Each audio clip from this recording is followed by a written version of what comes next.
मुझे सिंध के सलाम सलाम सुन, मुझे सिंध के सलाम सलाम सुन। अवल ना मल्हाजो जो ॾींदड़ ॾेह सारे, ॾई न पचारे, मिणनिया महिरबान घणो। अस्सलाम वालेकुम। आवां जी मेज़बान प्रह सैयद ऐं मूंसां गॾु मौजूदु आहिनि। आऊं पंहिंजो मेज़बान, तव्हांजो मेज़बान इरशाद जागीरणी तव्हांजी ख़िदमत में हाज़िर आहियां। उमेद आहे तव्हां बिल्कुलु ठीकु ठाक हूंदो, ख़ैरियत सां हूंदो। सलाम तव्हां खे अर्ज़ु कयोसीं, या अली मदद बि चई छॾियूं था। अॼु 3 मुहर्रम आहे ऐं 3 मुहर्रम जीअं मतिलबु पहिरियों ॾींहुं ईंदो आहे, वरी ॿियो ॾींहुं ईंदो आहे, टियों ॾींहुं ईंदो आहे, त सोग वधंदो वेंदो आहे, अज़ियत वधंदी वेंदी आहे, तकलीफ़ वधंदी वेंदी आहे। छो त 2 मुहर्रम ताईं जेसीं ताईं इहो करबला जो वाक़ियो पाण सारींदा आहियूं या कज़ियो करबला जो पाण ॾिसंदा आहियूं, उन्हनि जूं शबीहूं ॾिसंदा आहियूं, त पाण खे उहो यादि अची वेंदो आहे या पाण खे उहे तसवुराती ख़्याल अची वेंदा आहिनि त कीअं न इमामनि सां ज़ुल्म थियो हूंदो, कीअं न कीस थियो हूंदो, कीअं कुठा हूंदा, कीअं बीबियूं जेके आहिनि से हुरमतूं थियूं हूंदियूं, बेहुरमती थी हूंदी ऐं बेपर्दगी थी हूंदी, ऐं कीअं पंहिंजे वारनि में उन्हनि चहिरो लिकाए करे बाज़ारुनि मां सफ़र कयो हूंदो। उहे बीबियूं जेकॾहिं माना पंहिंजो चहिरो मुबारक खे ॾेखारियो ई न हो, उहे कॾहिं बेपर्दा किथे निकितियूं ई न हुयूं। ऐं मां बिल्कुलु अवां सही था चओ, ॾुख जहिड़ी ॻाल्हि आहे, दर्द जहिड़ी ॻाल्हि आहे, पीड़ा जी ॻाल्हि आहे। जॾहिं असां इहा ॻाल्हि सोचींदा आहियूं त असांजा जेके बि अंदरि जो जेको आवाज़ु हूंदो आहे न, उहो बसि रोइणु शुरू कंदो आहे। ऐं असां हिकिड़ो अजीब कैफ़ियत में हूंदा आहियूं, स्पेशली जीअं मुहर्रम शुरू थींदो आहे, हिकिड़ी अजीब कैफ़ियत शुरू थी वेंदी आहे। जीअं ॾींहं वधंदा वेंदा आहिनि, उहा वारी ॻाल्हि त ॾुख जेको आहे उहो वधंदो वेंदो आहे, शिदत में इज़ाफ़ो थींदो आहे। जेकॾहिं असां करबला जे वाक़िए जी स्पेशली ॻाल्हि करियूं इरशाद, त असांखे इहो सबक़ु मिले थो त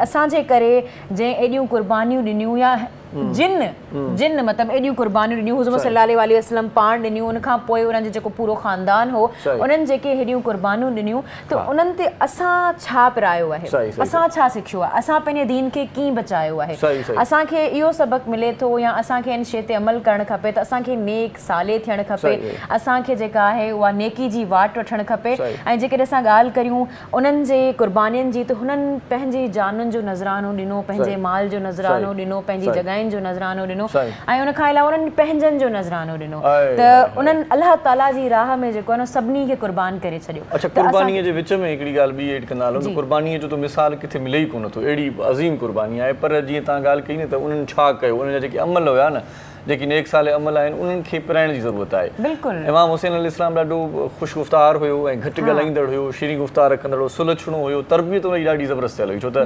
पाण करीम सल्लल्लाहु अलैहि वसल्लम जिन जी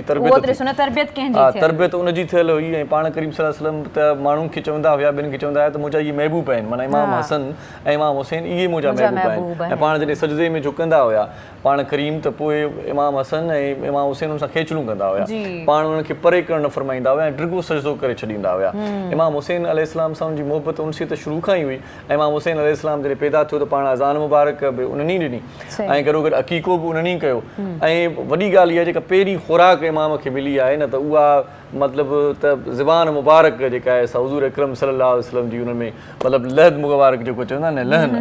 त उहो जेको आहे सो जेका ज़बान मुबारक जेका चूसी आहे उहा माना बाबरकत आहे, उहा अज़ीम आहे। उनखां पोइ जेका आहे वरी नमाज़ जी ॻाल्हि कयूं त जेका तरबियत आहे उहा बि ॾाढी ज़बरदस्त आहे, ऐं आख़िर में जेका शहादत आहे उहा त अज़ीम क़ुर्बानी आहे। अज़ीम क़ुर्बानी आहे। अवां जॾहिं हुज़ूर सल्लल्लाहु अलैहि वसल्लम जी ॻाल्हि कई ऐं इमाम हुसैन जी ॻाल्हि कई, त मूंखे हिकिड़ो वाक़ियो यादि अची वियो जेको मूंखे ज़ाकरा खां ॿुधो हो, असांजे वॾनि खां ॿुधो हो। उन्हनि इहा ई ॻाल्हि चई, ज़ाकरा जॾहिं ॻाल्हि चवे थी ऐं ॿुधाए थी त रावी चवे थो त हुज़ूर सल्लल्लाहु अलैहि वसल्लम जे हथ में हिकिड़े माना हंज में चई सघूं था त हिकिड़ी बाह ते उन्हनि जा पंहिंजा फर्ज़ंद हज़रत इब्राहिम हुआ ऐं ॿिए जेको हथ हो उन में इमाम हुसैन हुआ। त जिब्राइल अलैहिस्सलाम अचनि था ऐं हुज़ूर सल्लल्लाहु अलैहि वसल्लम खे चवनि था त ए ख़ुदा जा रसूल, तोखे तव्हांजे हथ में जेके न 2 नूर पयल आहिनि, तव्हांखे हिक ते फिदियो ॾियणो पवंदो। त हुज़ूर सल्लल्लाहु अलैहि वसल्लम हज़रत इब्राहिम खे ॾिठो ऐं ॾिसंदे ई हुन जे अखियुनि में लुड़क अची विया ऐं फरमाए थो त आऊं पंहिंजे जेको लॻते जिगर आहे उनखे क़ुर्बान करे सघां थो, पर आऊं फ़ातिमा खे रोईंदे नथो ॾिसी सघां, छो जो हू फ़ातिमा जो फर्ज़ंद आहे, फ़ातिमा रोईंदी, ऐं फ़ातिमा खे जेको आहिनि उहो ॾुख में नथो ॾिसी सघां। त हुज़ूर सल्लल्लाहु अलैहि वसल्लम जी इहा ॻाल्हि, ऐं उनखां पोइ कुझु ॾींहंनि खां पोइ हज़रत इब्राहिम जो जेको आहे उहो इंतकाल थी वियो। त तव्हां मुहबत जी इंतिहा ॾिसो, तव्हां चई सघूं था दिलि या जेका रिश्तनि जी जेका असां में जेको रिश्तनि जो हींअर अहसासु जेको आहे उहो ख़तमु थी वियो आहे असां में हिक ॿिए खे असां जो अचण वञण ख़तमु थी वियो आहे पाण जेके टोकण जो जेको अंदाज़ आहे न पाण ठठोल करण जो त हिते मूंखे हिकिड़ो वाक़ियो यादि अचे थो त इमाम हुसैन अलैहिस्सलाम जी तरबियत ते मूंखे यादि आयो जी जी त पाण हिकिड़े भेरे मस्जिद में नमाज़ पढ़ण जे लाइ विया त उन्हनि सां गॾु उन्हनि जो वॾो भाउ इमाम हसन बि गॾु हुयो सो उन्हनि ॾिठो पिए त हिकिड़ो शख़्स वुज़ू ग़लति करे रहियो उनखे वुज़ू जी ख़बर न हुई पोइ थियो ईअं त पाण ॿिन्ही भाइरनि छा कयो जो वुज़ू करण लॻी विया ऐं उन शख़्स सां मुखातिब थींदे चयूं त तव्हां असांखे ॾिसो छा असां वुज़ू सही करे रहिया आहियूं जेकॾहिं ग़लति था कयूं त असांखे ॿुधाइजो त पोइ पाण सही वुज़ू फरमायूं जीअं वुज़ू थींदो आहे त उन शख़्स इमाम हुसैन ऐं इमाम हसन खे ॾिसी करे चयो त अव्हां बिल्कुलु सही वुज़ू था कयो मां ग़लति हुयुसि तव्हांखे ॾिसी करे मां सही थी वियो आहियां हाणे ॾिसो केॾो न ज़बरदस्त तरीक़े सां उनखे सम्झायो अथऊं ऐं जेकॾहिं हिन दुनिया जा माण्हू पाण ॾिसंदासीं त पोइ उनखे टोकिनि हा उनखे चवनि हा माण्हुनि खे ॿुधाइनि हा माइटनि खे ॿुधाइनि हा यार ही मुस्लमान आहे हिनखे वुज़ू करणु नथो अचे यार हिनखे दीन जी ख़बर न आहे हिनखे इस्लाम जी ख़बर न आहे हिनखे मतिलबु एतिरी बि ॼाण न आहे जो वुज़ू कीअं कबो आहे मुस्लमानीअ जी माना जेको आहे सो हद क्रास त पोइ ॾिसो हुननि जी सम्झाइणी कीअं आहे हुननि जो स्टाइल कीअं हुननि जो अंदाज़ कीअं हुयो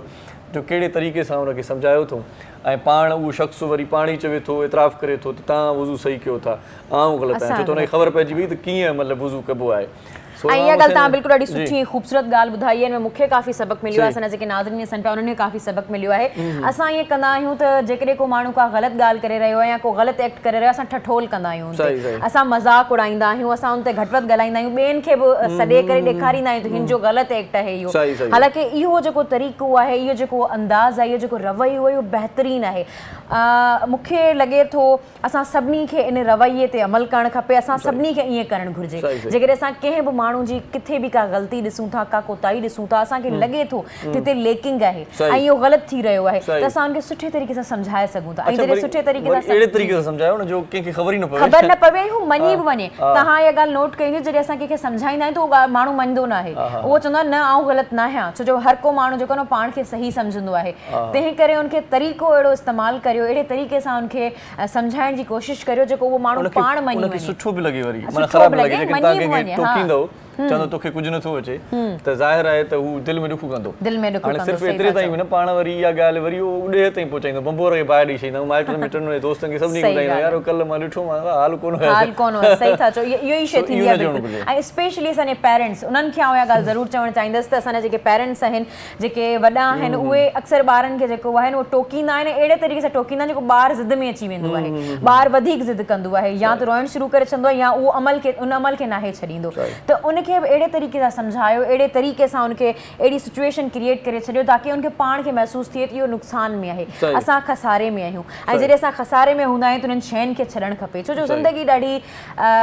नंढड़ी आहे मूं हिकिड़ी ॻाल्हि मूं कल्ह ॾिठी वेंदे शयुनि खे ऑब्ज़र्व करणु खपे जॾहिं असां ॿाहिरि निकिरूं था त असांजी शयुनि सभिनी खे ॾिसणु खपे कल्ह मूं हिकिड़ी शइ ॾिठी त हिकिड़ो नंढड़ो ॿारु हो जंहिं कॉपीज़ पे विकिणियूं न कॉपीज़ हुनजे हथ में हुयूं ऐं हू ट्रैफिक मां गुज़रियो पे जॾहिं हू ट्रैफिक मां गुज़रियो पे त सिग्नल ते अची सभु गाॾियूं बीह रहियूं त हू माना गाॾियूं हुनखे लॻो गाॾियूं बीह रहियूं आहिनि त हू बेफ़िकर थी वियो हू मज़े सां माना टिलंदो तव्हां गुज़रियो पे ओचितो सिग्नल खुली वियो त हू तकिड़े भॻो त गाॾियुनि जी लाज़मी ॻाल्हि आहे सिग्नल खुलंदो त गाॾियूं वधंदियूं आहिनि जी गाॾियुनि खे बि तकड़ हूंदी आहे त इन मां मूंखे इहा शइ महसूसु थी त इन जो जेको मिसाल जेकॾहिं चवां इहो थियो देरि आहे त दुरुस्त आहे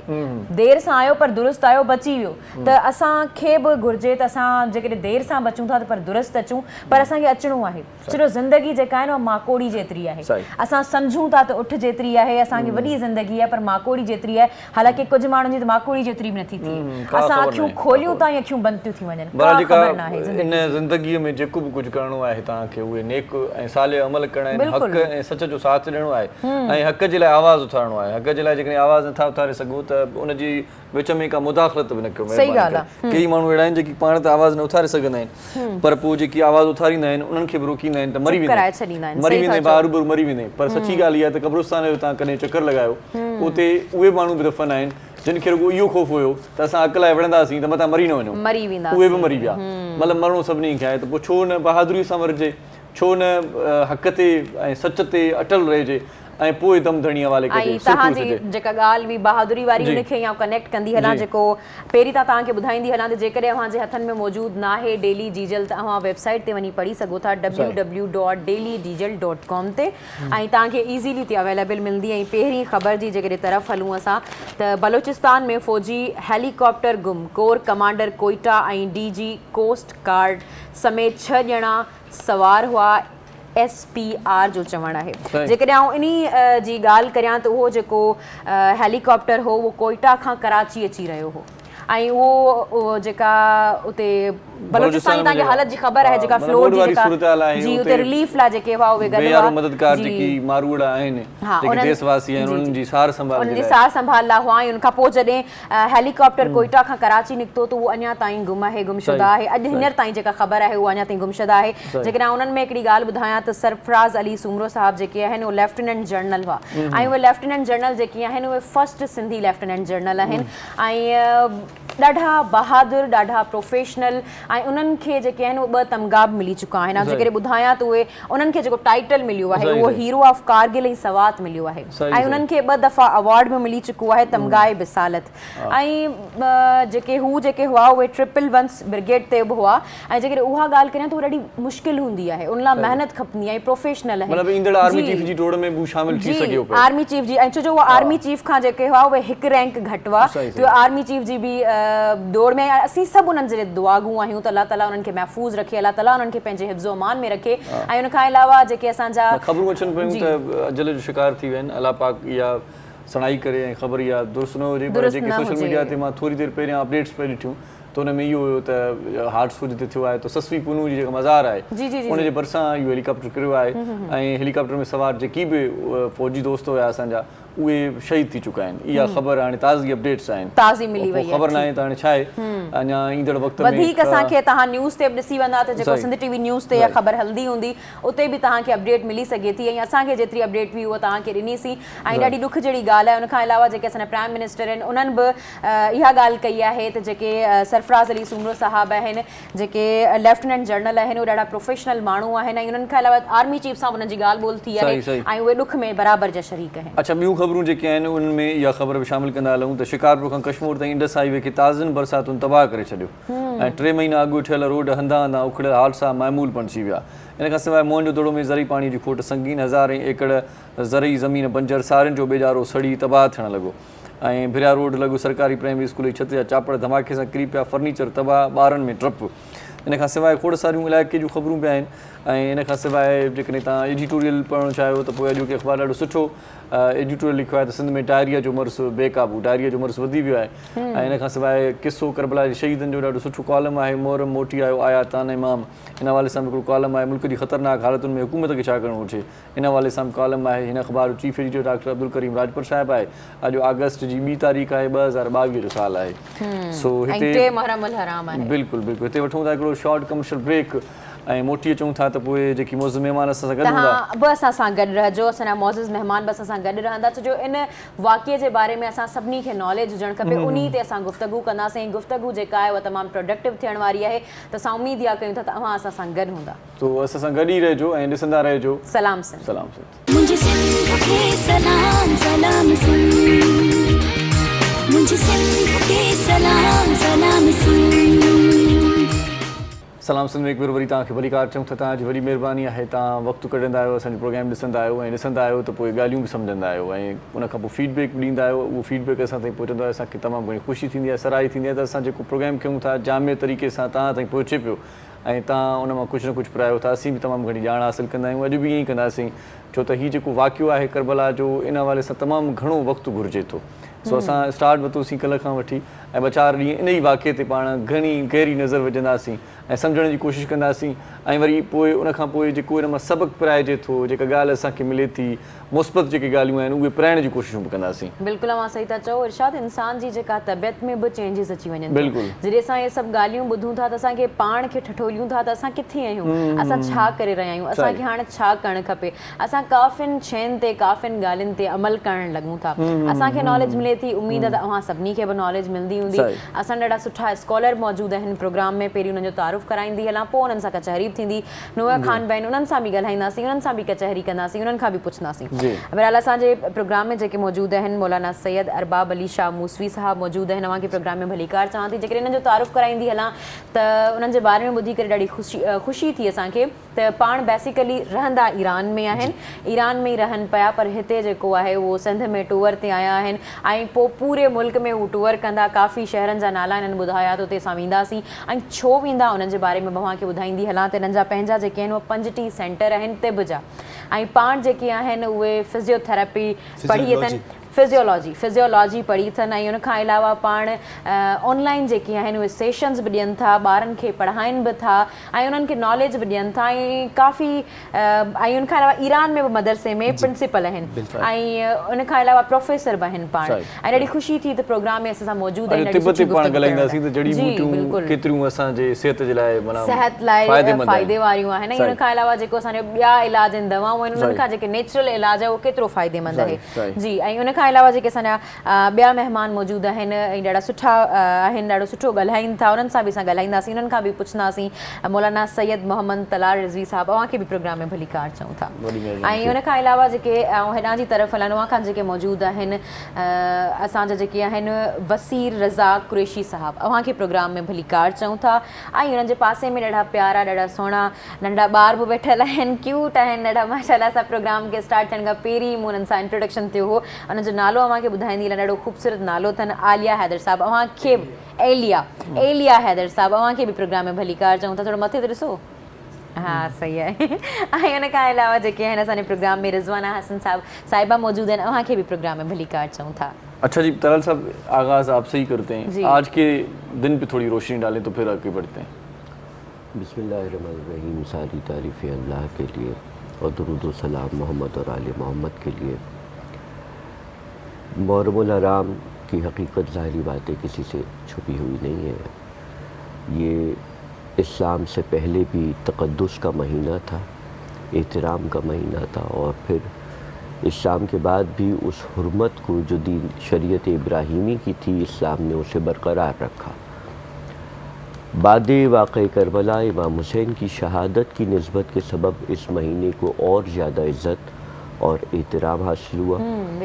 और तमाम मुसलमान बिलखुसूस और मुसलमानों के अलावा दुनिया का हर मज़हब जो हक़ और बातिल के दरमियान तमीज़ रखता है, फ़र्क रखता है, वो इमाम हुसैन से अपनी मोहब्बत और अक़ीदत का इजहार करता है। बिल्कुल। तो चूँकि आज 3 मुहर्रम है, इमाम अली मकाम 2 मुहर्रम को करबला मौला में वारिद हुए, तशरीफ़ लाए, और आज का वो दिन है कि जिस दिन ख़याम इमाम हुसैन को एहतमाम के साथ आरास्ता किया गया है और नहर अलक़मा के किनारे इमाम हुसैन के ख़ैमे आज आबाद हैं। तो 2 मुहर्रम को जब इमाम हुसैन अलैहिस्सलाम वारिद करबला होते हैं तो हम देखते हैं कि इमाम हुसैन उस ज़मीन को ख़रीदते हैं जहाँ मज़ार बनाए जा रहे हैं, जहाँ कब्रें बनाई जाएंगी, जिस बारे में इमाम जानते हैं इल्म गैब के ज़रिए, उन रवायात और उन फरामीन के ज़रिए जो उनके नाना रसूलुल्लाह सल्लल्लाहु अलैहि वसल्लम ने तालीम फरमाया। तो इमाम ने 60,000 दिरहम में ज़मीन करबला को ख़रीदा, और जो कि मिल्कियत थी बनी असद के कबीले की, और ख़रीद कर उन्हें वापस हिबा कर दिया। हिबा करने का मतलब ये है कि मिल्कियत मेरी है लेकिन मैं आपको गिफ्ट कर रहा हूँ, जैसे हमारे यहाँ गिफ्ट डीड होती है। तो इमाम ने उस ज़मीन को ख़रीद कर बनी असद के कबीले को वापस हिबा किया और उन्हें ताकीद की, इस बात की कि 10 दिन तक तुम यहाँ ना आना, आशूर के दिन यहाँ हम कत्ल कर दिए जाएंगे, और जब हम कत्ल कर दिए जाएंगे तो 11 मुहर्रम को तुम देखोगे कि जो शाम के हाकिम की फ़ौज है, यजीद की फ़ौज है, वो यहाँ से चली जाएगी, और जब तुम देखो कि मैदान में सन्नाटा हो गया है, खामोशी हो गई है, तो तुम अपने घरों से निकल कर आना, और जब तुम आओगे तो तुम देखोगे कि यहाँ पर हमारे सर बुरीदा लाशें पड़े हुए होंगे, यानी ऐसी लाशें कि जिनके सर काटे जा चुके हैं, तो तुम आकर हमारी लाशों को दफन कर देना, और उसके बाद एक एहसान ये करना कि कुछ अरसे के बाद यहाँ पर हमारी कब्रें बनेंगी, मज़ार बनेंगे और हमारे ज़ायर आएंगे। तो ये जो हम तुम्हें ज़मीन हिबा कर रहे हैं, तो तुम हुसैन के साथ मोहब्बत का ये सलूक रवा रखना कि हमारे ज़ायरीन को 3 दिन मेहमान रखना और उसके साथ उनकी ज़ियाफ़त करना, और अगर उनसे कोई गलती हो जाए तो उन्हें हुसैन का मेहमान समझ के दरगुजर कर देना। ये वसीयत इमाम हुसैन ने बनी असद के मर्दों को की। उसके बाद बनी असद की औरतों से मुखातिब हुए कि ऐ बनी असद की औरतों, अगर तुम्हारे मर्द हाकिम के खौफ से घरों में बैठ जाएं तो तुम उन्हें गैरत दिलाना। यानी इमाम जैसे अपने घर से निकले हैं तो मर्दों के साथ औरतों को, बच्चों को, सबको लेकर आए। इसी तरह जब वसीयत के मरहले में आए हैं तो तन्हा मर्दों से वसीयत नहीं कर रहे बल्कि औरतों को भी वसीयत कर रहे हैं। और औरतों के बाद इमाम बनी असद के बच्चों के साथ बैठे, और रिवायत ये मिलती है कि इमाम जब बच्चों के साथ बैठे तो अपनी गोद में शहज़ादे अली असग़र को लिया, एक तरफ ज़ानू पे शहज़ादी सकीना को बिठाया, एक जानिब जनाब कासिम को बिठाया, एक जानिब जनाब ओन मोहम्मद को बिठाया। तो बच्चे बच्चों के साथ घुल मिल जाते हैं। अब इमाम आली मकाम ने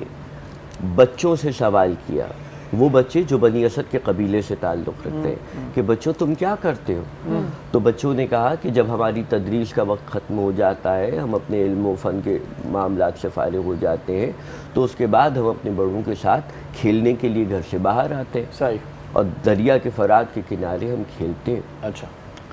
तो कहा कि तुम क्या खेलते हो? कहा मौला हम मिट्टी के बर्तन बनाते हैं, हम घरौंदे बनाते हैं, हम मिट्टी की चीज़ें बनाते हैं। मौला ने कहा आज हम तुम्हें एक नया खेल तालीम करते हैं। बच्चों, जब तुम देखो कि तुम्हारे माँ बाप खौफ के आलम में घरों में बैठे हुए हैं और घरों से नहीं निकल रहे, तो बच्चों तुम नहीं घबराना। जब तुम्हारा खेल का वक्त हो तो तुम खेलने के लिए अपने घरों से बाहर निकलना और खेलते खेलते मैदान में आना और मुट्ठी मुट्ठी खाक अपने छोटे छोटे से हाथों में जमा करना। तुम देखोगे यहाँ पर कुछ लाशें रखी हुई होंगी, उन लाशों पर वो मुट्ठी मुट्ठी खाक गिराते रहना। बच्चों तुम्हारा खेल हो जाएगा और हम गरीबों के लाशें दफन हो जाएंगे। यानी इस एहतिमाम के साथ शरीयत मोहम्मदी की पासदारी के लिए इमाम ने वसीयत फरमाई कि दीन का हुक्म है, इस्लाम हमें हुक्म देता है कि कोई मुसलमान हमारे दरमियान अगर मर जाए तो हम पर लाजिम है कि उसकी तजीज़ व तकफीन मशायत जनाजा और उसकी तदफीन में शरीक हो। कोई नहीं हो सकता तो औरतें शरीक हो, औरतें नहीं हो सकती तो बच्चों को ऐसी ट्रेनिंग दी जाए, ऐसी तरबियत दी जाए उन्हें कि वो दीन पर कायम रह सके। तो वही काम इमाम आली मकाम यहाँ 2 मुहर्रम को करबला में कर रहे हैं। ये वही 2 मुहर्रम है। आज इमाम हुसैन हुर के कैदी बन चुके हैं बज़ाहिर। मोसी साहब खां पुछा कंदा साईं अॼो को ॾींहुं भला छा थो ॿुधाए, तारीख़ छा थी ॿुधाए, छा थियो, वाक़ियो कहिड़ो थियो? अॼु 3 मुहर्रम हराम आहे, अॼु जे ॾींहं ते रोशनी विझो। बिस्मिल्लाहिर्रहमानिर्रहीम। क़िबला साहब ॾाढो बहितरीन अंदाज़ में बयानु कयो। ज़ाहिरा 2 मुहर्रम ताईं आया, असां त उन ॻाल्हि खे अॻिते वठी हलंदासीं। जीअं त इन्हनि ॾसियो त 2 मुहर्रम ते इमाम जेको आहे ईअं सम्झो त बेज़ाहिर तौर ते हिकिड़े शकंजे में अची विया आहिनि। हुर जी फ़ौज जेका आहे चौधारी इमाम जे जेके चंद असहाब इमाम सां गॾु उन्हनि खे घेरे में वरितो आहे। ईअं ॾिसंदे ॾिसंदे अॼु 3 मुहर्रम अची थी वञे। 3 मुहर्रम ते उमिर साद जेको आहे, जेको यज़ीद जे लश्कर जो सिपह सालार आहे, 22,000 जो लश्कर खणी ऐं करबला पुॼे थो। ऐं ज़ाहिर आहे जॾहिं हेॾो आॾो हुजनि 100, 200, 300 माण्हू ऐं अॻिला अचनि 1000 लश्कर पहिरियां हुयो, 22,000 जो लश्कर ॿीहर अचे त ॿार बि डिॼी था वञनि, औरतूं डिॼी थियूं वञनि, त अलाए छा थियण वारो, अलाए कहिड़ी क़यामत अचण वारी आहे। सो जॾहिं इहे अचनि था ऐं हिकिड़ो ॿियो अमल हिन तारीख़ ते इहो थिए थो त इब्न ज़ियाद जेको गवर्नर आहे कूफ़े में, उहो ॿाहिरि निकिरी ऐलान थो करे, माण्हुनि खे सभिनी इकठो थो करे अहले कूफ़ा खे, छाकाणि त अहले कूफ़ा जा दिलि मौला हुसैन सां गॾु हुया। ठीकु, पर वॾा वॾा जेके आहिनि प्रेशराइज़ वॾा वॾा बहादुर बि अगरि कोई हुजे त उहो जॾहिं दुश्मन जे आॾो अचे थो त पोइ डिॼी वञे थो, डिॼी उन्हनि जे वञे थो। अॻियां ॾिसी वञे थो। जीअं हिकिड़ो सवाल पैदा थियो त छा कूफे वारा वॾा जेके आहिनि उहे बेवफ़ा निकिता मौला जो साथ न ॾिननि? सही। त सवाल त इहो थो बणिजे त बेवफ़ा त असल मदीने वारा हुया, मके वारा हुआ जेके इमाम सां गॾु कोन आया। इमाम उतां त तनहा तनहा थो निकिरे। ठीकु, छा ऐं कूफे वारा त हुई मजबूर आहे, उन्हनि हुई मदद लाइ पे घुरायो, हुननि मदद लाइ पे घुरायो। त हू ॿाहिरि निकिरी चवे थो त अगरि तव्हां मौला हुसैन लाइ चवे थो त हुसैन जेको आहे करबला में असांजे नरगे में आहे, अगरि तव्हां मुंहिंजी मदद कंदव हुसैन खे क़तल करण में त तव्हांखे जेको आहे वॾा वॾा इनाम इकराम ॾिना वेंदा। ऐं अगरि तव्हां इन कम में जेको आहे मुंहिंजी मदद नथा कयो त पोइ उन सूरत में छा थींदो त मां तव्हांजे घरनि ते जेको आहे काहे पवंदमि, तव्हांजी औरतुनि खे जेको आहे उहो कैद करे छॾींदुमि, तव्हांखे क़तल करे छॾींदुमि, तव्हांजे ॿारनि खे यतीम करे छॾींदुमि। जॾहिं एॾो प्रेशराइज़ कयो वियो ऐं ज़ालिम बि हथुल इम्कान ज़ालिम हुजे, जंहिंजे कैद में ऑलरेडी हज़ारनि जे तादाद में मौला जे मञण वारा जेके आहिनि उहे कैदनि में मौजूदु हुआ। पैगाम उमर सईद पहुचाए थो। बिल्कुलु। अच्छा, उमर सईद त जेको आहे उहो लश्कर खणी अचे थो न। उन खां पोइ जॾहिं इब्न ज़ियाद जॾहिं कूफे में, कूफो ऐं वॾो पंधु न आहे, हू हुते जेको आहे छाकाणि त हर तरफ़ खां दुश्मन चाहींदो आहे त मां हर तरफ़ खां मज़बूत थी वञा त हेॾो आवाम ॾों बि का शूरिश पैदा न थिए। ऐं इब्न ज़ियाद जेको आहे इहो कमु करे माण्हुनि खे सभिनी खे पाणे तरफ़ तो जेको आहे माइल करे छॾे। ऐं हितां लश्करनि जा लश्कर, जथनि जा जथा जेको आहे उन खां पोइ कॾहिं शिमर जे हथों 8000 जो लश्कर थो मोकिले, कॾहिं हुरमला जे हथों जेको आहे 4000 जो लश्कर थो मोकिले, कॾहिं हसीन बिन नमीर जे तरफ़ां जेको आहे 2000 जो लश्कर थो मोकिले। अहिड़े तरीक़े सां ते अञा पाण ॻाल्हाईंदासीं जी, पर विच में चऊं था त बिल्कुलु बिल्कुलु जी छा था ॿुधायो असांखे वैसे साहब? आ जाओ मेरे गाजी ज़ैनब बुला रही है, आ जाओ मेरे गाजी ज़ैनब बुला रही है, सर नंगे तेरी ख्वाहर, सर नंगे तेरी ख्वाहर, अब शाम जा रही है, आ जाओ मेरे गाजी ज़ैनब बुला रही है।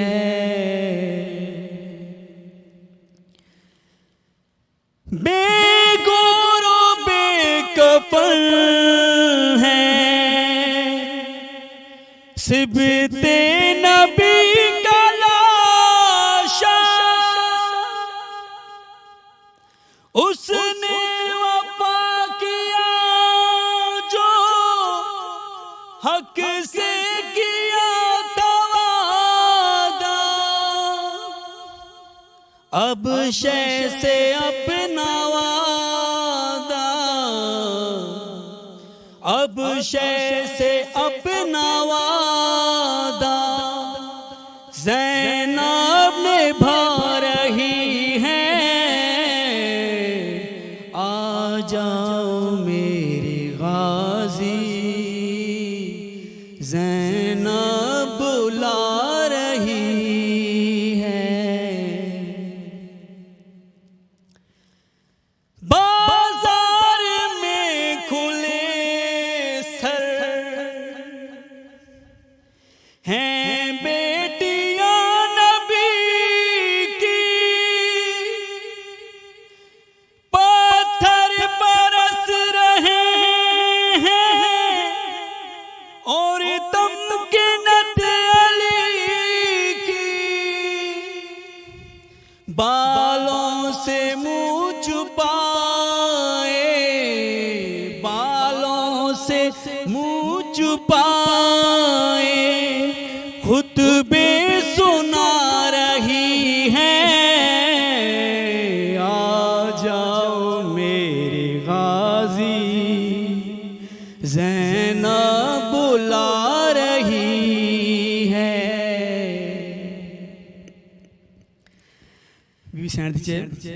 बेबस है कितनी गाजी तेरी ये दुखिया ख्वाह लेता है नाम ज़ैनब ज़ालिम जो मुस्कुरा कर फिजा के पीछे खुद को फिजा के पीछे खुद को ज़ैनब छुपा रही है आ जाओ मेरे गाजी ज़ैनब बुला रही है सर नंगे तेरी ख्वाह सर नंगे तेरी ख्वाह अब शाम जा रही है आ जाओ मेरे गाजी ज़ैनब बुला रही है सो इन किसे ऐं कज़िए ते पाण अञा ॻाल्हाईंदासीं हिते वठूं था हिकु शॉर्ट कमर्शियल ब्रेक मोटी अचूं था तव्हां सां गॾु रहिजो ॾिसंदा रहिजो सलाम सिंह मुझे सिंध के सलाम सलाम सिंह मुझे सिंध के सलाम सलाम सिंह सलाम सिंह में हिकु भेरो वरी तव्हांखे वरी कार चऊं था ख़ुशि आमदी तव्हां सां गॾु आहियो तव्हांजी वॾी महिरबानी कचहरी खे कंटिन्यू रखूं था मूसी साहिबु पाण लश्करनि जी ॻाल्हि कईसीं हिकु पासे शिमर जो लश्कर ऐं जेको सिलसिलो इहो वधे थो पियो त उन ॻाल्हि खे कंटिन्यू कयो त पोइ वरी अॻिते वधूं जी बिल्कुलु एॾा जो लश्कर इहे गॾु थींदा रहिया सही त ज़ाहिर आहे मौला हुसैन सां गॾु के जंगजू सवार न हुया गॾु अच्छा त जेके पाण बि चवनि त बहितरीनु ज़बरदस्त भली जेतिरो लश्कर छोजो अचे उहे असां जंग करण विया ई कोन जंग हुआ, करण जंग विया करण ई निकिता कोन ई न हुआ सही सो मौला सां आहिनि त जेके रस्ते में मिलंदा वञनि था माण्हू रस्ते में जेके ॿियनि क़बीलनि जा आहिनि ईसाई हता के ईसाई वह बि कल्बी उहे ईसाई आहे उन मौला हुसैन जा माना मौला हुसैन जॾहिं हिते पुॼे थो त भेण घबराए चवे थी हेॾा लश्कर थी मां पई ॾिसां को 22,000 जो लश्कर 8,000 जो लश्कर 7,000 जो लश्कर जेके एॾा अचनि था त भेणुनि जा दिलि जेके आहिनि नाज़ुक आहिनि ठीक भाउ तुंहिंजा बि के दोस्त आहिनि जिन खे तूं ख़त घुराए लिखी घुराए हिते त मौला हुसैन कुझु ख़त लिखिया आहिनि हिकु पंहिंजे दोस्त हबीब इब्न मज़ाहिर खे ख़त लिखियो आहे कूफा में मौजूद हो उन खां हिकिड़ो ख़त मौला वहब कल्बी खे लिखे थो उहो ईसाई आहे पर मौला जो आशिक़ आहे मञण वारो आहे त आशूरा जे ॾींहुं हुनजी शादी थी थिए पई ऐं शादी खां फौरी पोइ दुल्हन खे वठी हू घर अचे थो ऐं होॾां मौला हुसैन जो ख़त मिलेसि थो त हू जेको आहे पंहिंजी ज़ाल खे उते जेको आहे चवे थो त अॼु असांजो जेको ज़िंदगी आहे अॼु तो ख़तमु मां पंहिंजे आका हुसैन ॾे वेंदमि ऐं हुनजी माउ चवेसि थी पुटु मूंखे बि वठी हल हुनजी ज़ाल चवेसि थी त ईअं थी न सघे त मां तोखे जेको आहे छॾे ॾियां हा अगरि वञिणो ई आहे त मूंखे बि मौला हुसैन गॾु वठी हल हे सभु हितां वञनि था ईसाई आहिनि हीअ त ज़ुल्म कयो आहे मुसलमाननि ईसाई आहिनि जॾहिं उते पुॼनि था मौला हुसैन जे तरफ़ां हीउ वञे थो विढ़े थो ऐं हिन जो जॾहिं हिन खे शहीद कयो थो वञे हिन जी गर्दन कटे हिन जी माउ ॾे था उछलनि त हिन जी माउ अची उहा गर्दन पंहिंजे पुट जी खणी चए थी त मां हुसैन तां सदको करे छॾियो आहे इहो मूंखे सदको मूंखे वापसि न खपे हीउ वापसि खणो त हीउ हिते माइरुनि जो भेनरुनि जो उहो किरदारु आहे इन करबला जे वाक़े में अच्छा सर वही किरदार जो है वो हम सैयद मोहम्मद तलाल रिजवी साहब से पूछेंगे कि हमें ये तो मोहब्बत की बात हो रही थी कि इमाम हुसैन से लोगों की मोहब्बत इमाम की खुद की मोहब्बत किन से थी अपने बच्चों से किन से थी और स्पेशली बहन और भाई का रिश्ता वहाँ पे बताएं स्पेशली करबला के वाक़े पे देखिए करबला का अगर हम बाकायदा जायज़ा लें तो करबला सिर्फ कोई जंग का वाक़या नहीं है बेशक करबला एक मुकम्मल तहज़ीब अपने अंदर समेट कर बैठी हुई है कि भाई को भाई के साथ कैसे रहना है सही बड़ों का छोटों के साथ ताल्लुक़ क्या है दोस्तों की क्या जिम्मेदारियां हैं अब अगर हम इस्लामी अहकामात और तहज़ीब का मुतालिया करें तो करबला हमें उसका बेहतरीन नमूना दिखाती है کہ بڑوں کا ادب کیا ہے, دوستوں کا لحاظ کیا ہے, رشتوں کا خیال کیا ہے, بھائی بہن کا تعلق کیا ہے. یعنی جب امام عالی مقام مدینے سے چلے بہن ساتھ ہے, مکے سے چلے بہن ساتھ ہے. یعنی مکے سے چلتے ہوئے جب جناب عبداللہ ابن جعفر طیار جو کہ جناب ثانیہ زہرا سلام اللہ علیہا کے شوہر ہے, وہ قافلے کے پیچھے آتے ہیں اور جناب ثانیہ زہرا سے ملاقات کی خواہش کرتے ہیں. تو محمل پہ آ کے جب سلام کرتے ہیں تو بی بی فرماتی ہیں کہ اے عبداللہ مجھے محمل سے اترنے کے لیے حکم نہ دیجیے گا, کیونکہ یاد رکھیے گا کہ اگر آپ نے مجھے محمل سے اترنے کے لیے کہا, حسین کا ساتھ چھوڑنے کے لیے کہا, تو محمل سے زینب نہیں اترے گی بلکہ زینب کی لاش اترے گی. اب وہ محبت, کیونکہ دیکھیے بہن جو ہوتی ہے وہ ماں جائی ہوتی ہے, یعنی ماں اگر دنیا سے چلی جائے تو جو آسرا ہوتا ہے, جو سہارا ہوتا ہے بھائیوں کے لیے, وہ بہن کا ہوتا ہے. اسی طرح بھائی جو ہوتا ہے وہ ماں جایا ہوتا ہے, کہ وہی آسرا جو بھائی کو بہن سے ہے وہی سہارا بہن کے لیے اللہ نے بھائی سے مقرر کیا ہے. تو اب کربلا میں وہ دونوں بھائی بہن ساتھ ہیں, اور اسی طرح ساتھ ہے کہ جیسے ایک ماں جایا ہے ایک ماں جائی ہے. تو جو کردار ماں کا ہونا چاہیے بھائی کے لیے وہ بہن ادا کر رہی ہے, جو بہن کے لیے ہونا چاہیے وہ بھائی ادا کر رہا ہے. اور اس قدر محبت ہے کہ 4 محرم کو جب آپ ذکر کریں گے کل کی تاریخ میں, تو آپ اس محبت کا ذکر کریں گے کہ اپنے بچوں کو امام حسین کے بچوں پر قربان کر دیا, اور پھر مقصد امام حسین کو لے کر آگے بڑھنا, اس مقصد کو فوت نہ ہونے دینا. دیکھیے اگر جناب ثانیہ زہرا سلام اللہ علیہا کا کردار نہ ہوتا, یہ بہن کربلا میں امام حسین کے ساتھ نہ ہوتی, تو کربلا کا رنگ اور ہوتا. یہ جناب ثانیہ زہرا کا کردار ہے, یہ بہن کا کردار ہے کہ جس مقصد کو لے کر بھائی کربلا تک آیا ہے, اس مقصد کو لے کر بہن کربلا سے کوفے اور کوفے سے شام آئی. اور پھر وہ عہد آفرین خطبے, وہ بی بی جو ساری زندگی پردے میں رہی ہے, جس نے 10 سال 9 سال روایتوں میں کوفے میں رہتے ہوئے کوفے کے بازار کی شکل نہ دیکھی. جب اس نے کوفے کے بازار میں قدم رکھا, کوفے میں ابن زیاد کے دربار میں قدم رکھا, تو وہ عہد آفرین خطبے دیے. جب شام میں یزید کے دربار میں تشریف لائیں تو وہ خطبہ دیا کہ کوفے اور شام کے لوگوں کو مولا علی کا لہجہ, آواز اور خطبہ یاد آ گیا. یہاں تک کہ صحابی رسول جو کہ نابینا ہے, تو وہ ایک مرتبہ شام میں روایتوں میں ملتا ہے کہ اپنے غلام کو مخاطب کر کے کہتے ہیں کیا قیامت آ گئی ہے, کیا آج یہ قیامت کا دن ہے؟ کہا نہیں قیامت تو نہیں ہے. کیوں؟ کہا میں نے رسول اللہ سے سنا تھا کہ جب علی دنیا سے گزر جائیں گے تو اس کے بعد ان کی آواز تم قیامت میں سنو گے. یہ کون ہے جو علی کی آواز میں خطبہ دے رہا ہے؟ تو کہا یہ کوئی اور نہیں, یہ علی کی بیٹی عالمہ غیر معلمہ قیلہ بنی ہاشم زینب عالیہ. وہ خطبہ بھی با مقصد تھا, با مقصد. دیکھیے اس میں میسیجز تھے. دیکھیے بات یہ ہے کہ کلام کی بہت ساری خصوصیات ہوتی ہیں, لیکن ان تمام خصوصیات میں سے 2 اہم ترین خصوصیات ہیں فصاحت اور بلاغت. فصاحت کہتے ہیں کہ کھل کر بیان کر دیں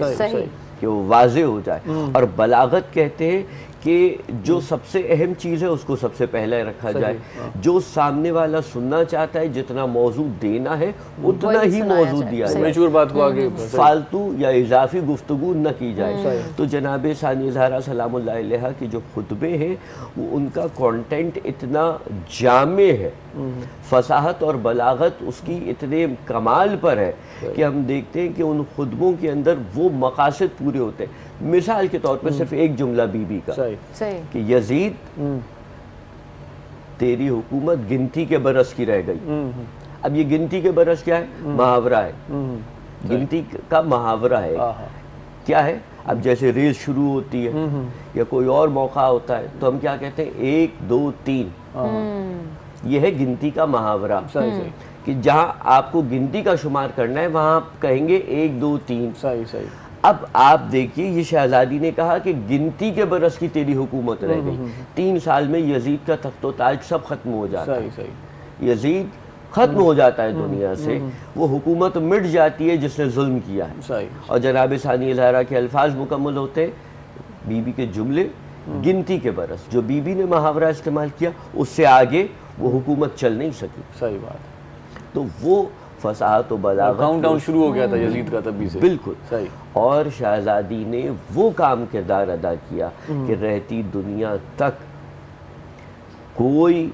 بہن اگر مثال دیکھنا چاہے کہ بھائی کے ساتھ بہن کا رشتہ کیا ہے تو وہ کربلا میں جناب ثانی زہرا کا اور ان کی محبت کیا ہے وہ دیکھ سکتے ہیں. بالکل. وہ وصیت جو جناب فاطمہ زہرا نے وقت آخر جناب زینب کو کی ہے، کیونکہ جانتی ہیں نا کہ بیٹی کیا ہے. کہ دیکھیے امام حسین علیہ السلام جتنی لاشیں اٹھا کر لاتے ہیں، ہر لاش کو اٹھا کر کہتے ہیں اللہم تقبل منا ھذا القربان، پروردگار حسین کی اس قربانی کو قبول فرما. اب تمام قربانیاں تو بارگاہ الہی میں پیش ہوئیں، لیکن حسین کی قربانی کون پیش کرے؟ حسین تو خود شہید ہو گئے. تو اس عالم میں ہم دیکھتے ہیں کہ جناب ثانی زہرا مقتل میں تشریف لاتی ہے اور لاشہ حسین کو اپنے دونوں ہاتھوں پر اٹھا کر کہتی ہے پروردگار میری ماں، میرے باپ، میرے جد کی اس قربانی کو اپنی بارگاہ میں قبول فرما. یہ کردار ہے کہ جہاں حسین کا امتحان ختم ہوتا ہے وہیں پر زینب سلام اللہ علیہا کا امتحان شروع ہوتا ہے. اور وہ کام جو امام کر رہے تھے وہی کام جناب ثانی زہرا نے انہی کے کارواں کو امتحان تے سائیں یاد ہے موسی صاحب تے چوندا ہیں تے مصیبتوں جڑے ایندیوں تے یہ کوئی آزمائش ہوندی ہے. اللہ پاک نبن کھا وٹھی ہے، شروع کھا وٹھی ہے. جی کچھ ہی وڈو ہکڑو امتحان پان پاس کیوں پے نے تو روشنی جو بالکل جی قرآن مجید میں اچے تو وبشر الصابرین، بشارت ڈیو انہن صبر کرن وارن کے کہ اذا عذابتہم جڑے انہن تے مصیبت اچے تھی،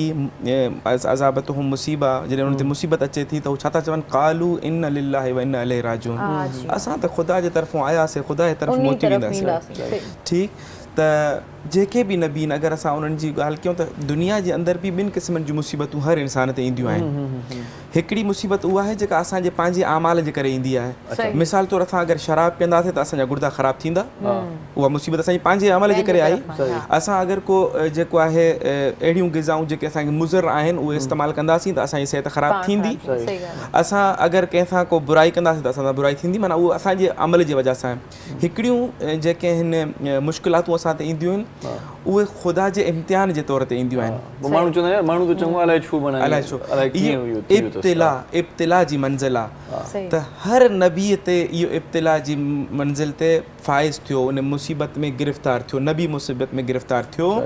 ऐं उहो इन इम्तिहान मां निकितो. जॾहिं हज़रत इब्राहिम इम्तिहान मां पास कयो त अलाह चयसि त हाणे मां तोखे इमाम थो ठाहियां. अलामा साहब इहा जेका कहाणी आहे ॾाढी इंट्रस्टिंग आहे, ॾाढी इंफॉर्मेटिव हूंदी ऐं डिघी बि आहे. असां चाहियूं था त इहा जेका आहे न असां डिटेल में ॿुधूं, तफ़सीली ॿुधूं त असां तव्हांजी इजाज़त सां नूहे जी तरफ़ वञूं. असां सां गॾु एलिया मौजूदु आहिनि. एलिया ई नालो सही वठी रही आहियां अवां जो, असांखे कुझु ॿुधाइजो. एलिया दरअसल जेको आहे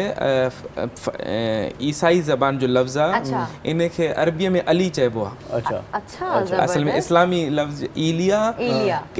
इंजील में केतिरी मरतबा ईलिया ईलिया लफ़्ज़ आयो आहे त उहो मक़सदु हज़रत ईसा बि घुराईंदा रहिया आहिनि, ईलिया खां मदद घुरंदा रहिया आहिनि. उहो माला अली आहे. अली जेको आहे तव्हांखे अली चई सघूं था. जी बिल्कुलु. जी बाबा. बिस्मिल्लाहिर्रहमानिर्रहीम. मुझे जाना है करबला, मुझे जाना है करबला, मौला बुलाइए, मौला बुलाइए, रोज़ा दिखाइए, मुझे जाना है करबला, हाँ मुझे जाना है करबला. मैं हूँ गुलाम आपका, सुन ले मेरी सदा, अकबर के वास्ते मेरी मंजूर हो दुआ. मौला मेरा ये सर मुझे, मौला मेरा ये सर मुझे झुकाना है करबला, हाँ मुझे जाना है करबला, मुझे जाना है करबला. मैं भी बनूं सवार ये कहता है दिल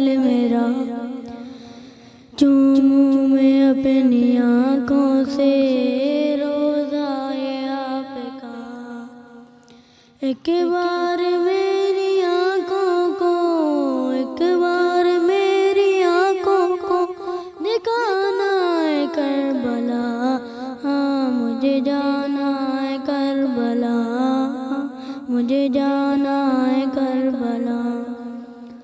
وعدہ کیا ہے اماں سے ماتم کروں گا میں اکبر کا کربلا میں نوحہ پڑھوں گا میں آ کر رضا کا فرش یوں آ کر رضا کا فرش یوں بچھانا ہے کربلا مجھے جانا ہے کربلا مجھے جانا ہے کربلا یہ ॿारनि जो ॾिसो था जज़्बो ऐं तव्हां इहा शइ नोट कई त उहे बिना ॾिठे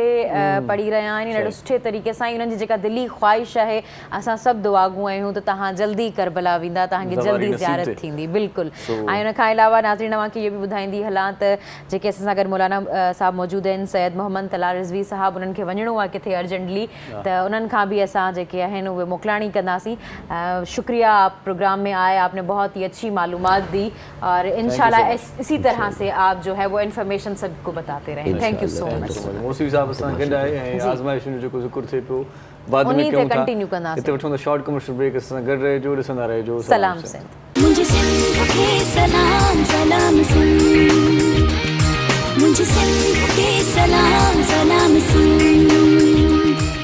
सलाम सिंध में हिकु भेरो वरी तव्हांखे भली कार चऊं था ऐं भली कार चवण सां गॾो गॾु ॻाल्हि खे तव्हां छॾियो होसीं उतां ई गॾियूं था छो त आउं चाहियां थो त हीउ जेको प्रोग्राम आहे उहो घणे खां घणो जामे थिए असीं पंहिंजी ॻाल्हि घटि कयूं जेकी असांजा स्कॉलर आहिनि जेके ॼाणनि था असल जेके इंफॉर्मेशन आहे बिल्कुलु उन्हनि खां ॿुधूं त सुठी ॻाल्हि आहे जी जितां असां छॾियो उतां खां ई तव्हां शुरू कजो जी बिस्मिल्लाह असल में ॻाल्हि हले पई त जेको आहे इहे इम्तिहान जूं घड़ियूं ॿिनि क़िस्मनि जूं हूंदियूं आहिनि माना असां सम्झंदा आहियूं जेको असां ते का मुसीबत अचे थी त उन खे सम्झंदा आहियूं त इहा जेको आहे असां ते वॾो ज़ुल्म थी वियो वॾो ज़ुल्म थी वियो असांजे मथां असां ख़ुदा खे बि कोसींदा आहियूं सभु साईं जेको बि साम्हूं अचे उनखे कोसींदासीं असांजो ज़ुल्म थी वियो असांजो घर लुटिजी वियो असांजा ॿार हलिया विया असांजो फलाणो थी वियो असांखे शिकायतूं वधी वेंदियूं आहिनि ठीकु आहे पर जॾहिं तव्हां ख़ुदा जे उन्हनि औलिया ओसिया ऐं बरगुज़ीदा शख़्सियतुनि जी ॻाल्हि कंदव जॾहिं उन्हनि ते का मुसीबत अचे थी त हू कॾहिं बि शिकायत नथा कनि हुननि जी जेको आहे उल्टो ख़ुदा सां जेको आहे मोहबत रग़बत वधी थी वञे ठीकु आहे सो असां आम माण्हू त उन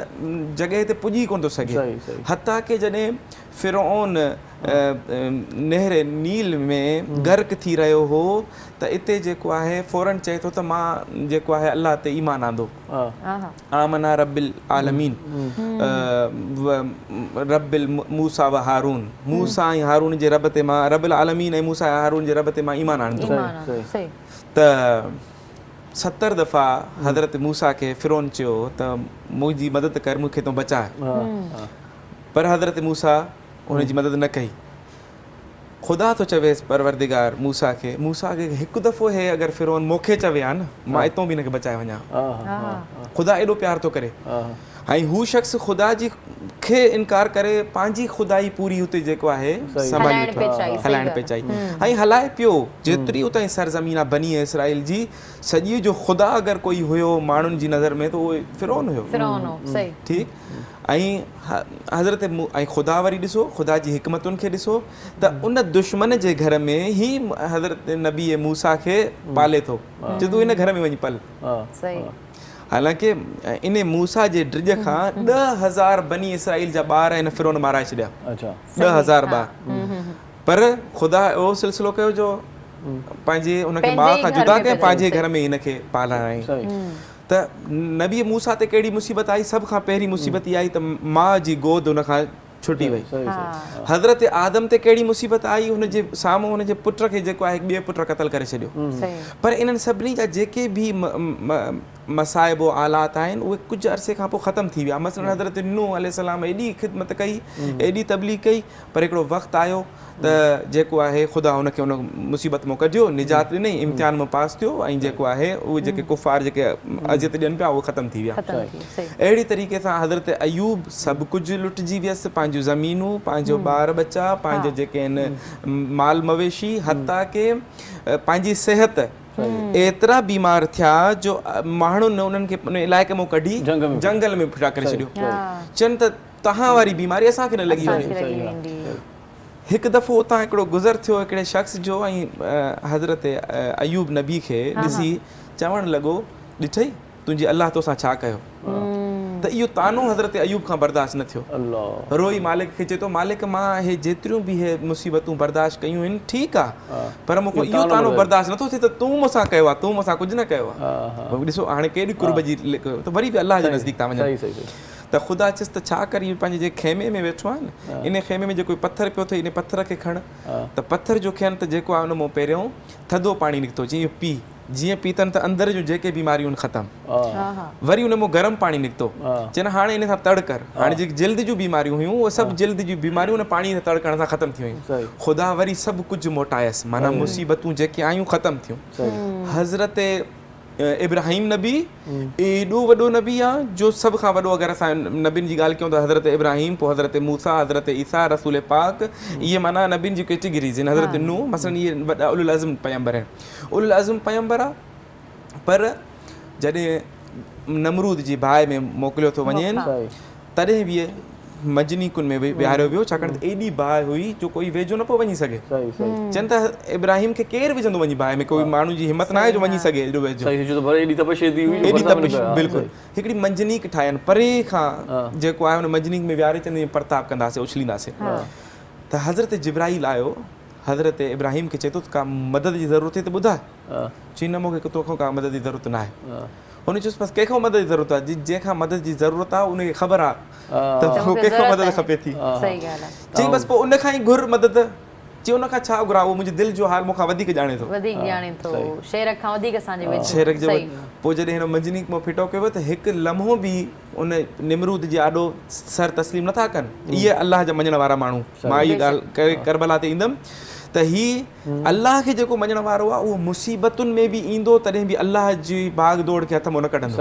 उहो वरी बि अञा वधीक ख़ुदा जे वेझो वेंदो। ऐं यकीन उनजो सालिम, आम इंसान असां जहिड़ो कम अकल कम अमल, जॾहिं उन ते का मुसीबत अची थी वञे असां कॾहिं बि पंहिंजा जेके आहिनि पेरनि खे मुहकम जॻह ते नथा झले सघूं। बिल्कुलु असां शिकायतूं ख़ुदा खां जी असां सां ईअं छो थियो। हता के हर नबी हज़रत ईसा जॾहिं उन्हनि ते मुसीबतूं आयूं त उन्हनि ख़ुदा खे चई ॾिनो, मक़सदु अहिड़े तरीक़े सां त ख़ुदा इन मुश्किल लाइ मूंखे न करे हा तूं, ख़ुदा उनजी मुश्किल आसान कई, फ़ौरन आसमान ते खणी छॾे। ठीकु, हर नबी, पर जॾहिं जॾहिं पुॼंदे पुॼंदे असां रसूल पाक ते था अचूं त रसूल पाक पाण फरमाइनि था त मूं ते उहे मुसीबतूं ढायूं वयूं जेके अॼु खां पहिरियों कंहिं नबीअ ते न ॾिनियूं। पर तव्हांखे वठी अचणु हिन मक़सद जी ॻाल्हि, इहे सॼियूं ॻाल्हियूं नबियुनि जूं ॿुधाइण जी मक़सदु करबला ॾे अचणु ऐं वजह उनजी इहा आहे त सभिनी नबियुनि जा इम्तिहान हिकु जॻह ते ख़तमु थिया, उन खां पोइ उन्हनि जूं फ़रहतूं ऐं राहतूं शुरू थियूं। ठीकु, मगर रसूल ख़ुदा जी औलाद उहा औलाद आहे अॼु ताईं क़यामत ताईं औलाद पैगम्बर सां दुश्मनी हलंदी अचे थी। रसूल जे वञण खां फ़ौरन पोइ माना ईअं न आहे त हिननि ते मुसीबत जेका आई उहा हिकु जॻह ते अची ख़तमु थी वई, बसि उन खां पोइ वरी राहत फ़रहत अची वई, न। रसूल जे वञण खां पोइ 3 ॾींहंनि में उनजी जेको टोटल साइण जेका ज़िंदा रही आहे उहा 2 रवायतूं आहिनि। अहले सुन्नत जी रिवायत आहे त 75 ॾींहं ऐं अहले तशी जी रिवायत आहे त 95 ॾींहं, माना 75 या 95 ॾींहं में साइण 3 महीननि में साइण रसूल जे वञण खां पोइ हिन दुनिया मां वञे थी हली। ठीकु, साइण जे मथां दर सड़ंदड़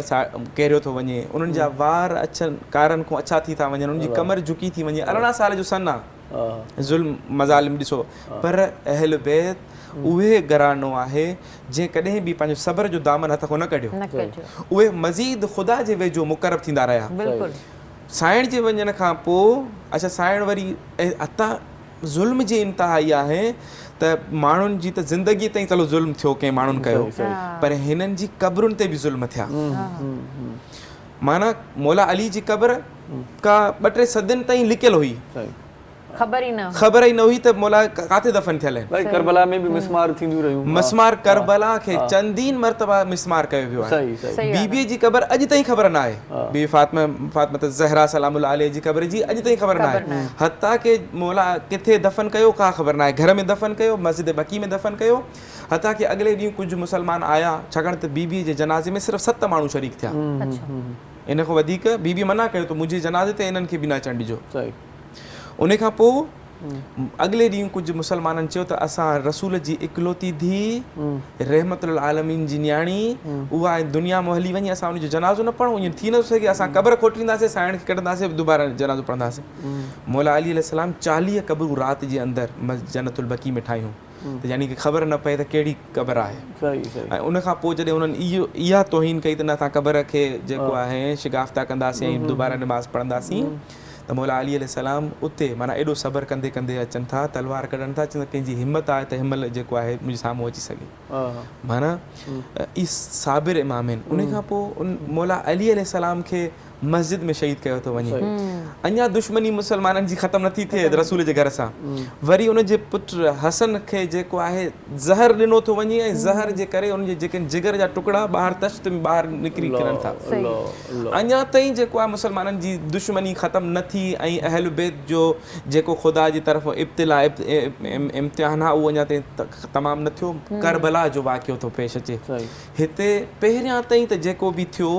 काथऊं जेको आहे ज़हर ईंदो हो, काथऊं तलवार ईंदी हुई, काथे इन्हनि जे ख़िलाफ़ साज़िशूं थींदियूं हुयूं, कहिड़े तरीक़े उहे त पहिरियों लिकियल हुयूं। अचानक करबला जे अंदरि सभु को आया थी साम्हूं अची वियो, वाखो थी साम्हूं आयो त न असां जेको आहे हुसैन खे अहिड़ी रीति क़तल कंदासीं। मौला हुसैन जे क़तल ते ई अगरि ॻाल्हि ख़तमु थिए हा तॾहिं बि चऊं हा त चलो अहल बैत जो इम्तिहान ख़तमु थियो, पर न थियो। हुन जे ॿारनि खे कोन छॾनि, हुसैन जे नंढनि ॿारनि खे कोन छॾनि, उन्हनि जे लाशनि खे कोन छॾनि। जेके लाशूं जेके भला क़तल करे छॾियो, ख़तमु थी न दुश्मनी अनाद ॾिसो त वरी उन्हनि जी लाशुनि ते घोड़ा दौड़ाया विया। अल्लाहु अकबर।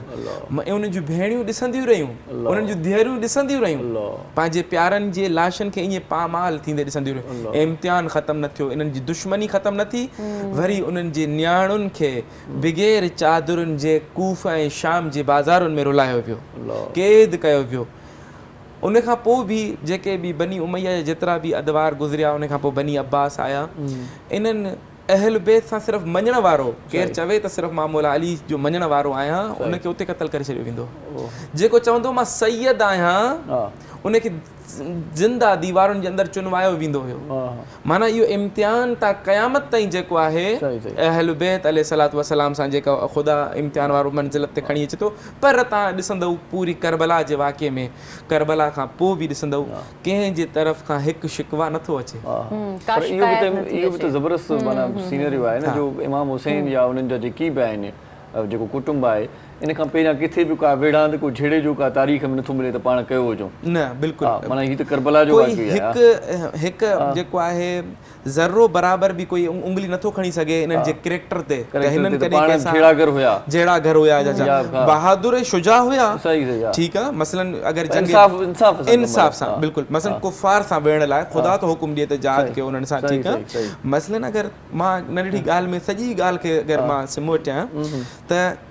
पहिरीं जंग इस्लाम जी बदर आहे, जंग बदर, जंहिंमें सिर्फ़ु 313 मुसलमान हुया, ठीकु। ऐं कुफ़ार जेके आया रसूल सां वेहण, पाक नबीअ सां 1000 उन्हनि जो लश्कर हो। उन्हनि जो त असां 313, इन्हनि खे न तलवारूं न घोड़ा अथनि न कुझु, मिंट में वञी ख़तमु करे मोटी ईंदासीं। त हेॾा मौला अली रसूल ख़ुदा जो जेको आहे चाचो हमज़ा ऐं जेको आहे हज़रत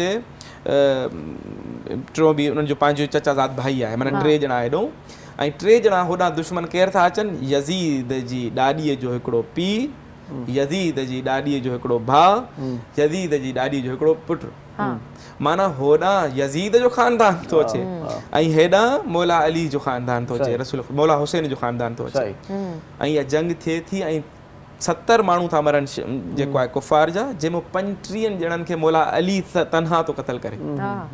ٹھیک ہے شجاعت جے حوالے سان اگر ॾिठा वेंदो त ही शुजा आहिनि बहादुर आहिनि सही सही सही सो बहादुरी ते अञा पाण ॻाल्हाईंदासीं जी पर रिज़वाना खे चवंदासीं त असांखे नुंहुं ॿुधाइनि पहिरीं ज़मीन करबला पर फातिमा की भूल बिखरे हैं ज़मीन करबला पर फातिमा की भूल बिखरे हैं शहीदों की खुशबू है कि सब जंगल महकता है अर्शे बरी पे होता है मातम हुसैन का मातम हुसैन का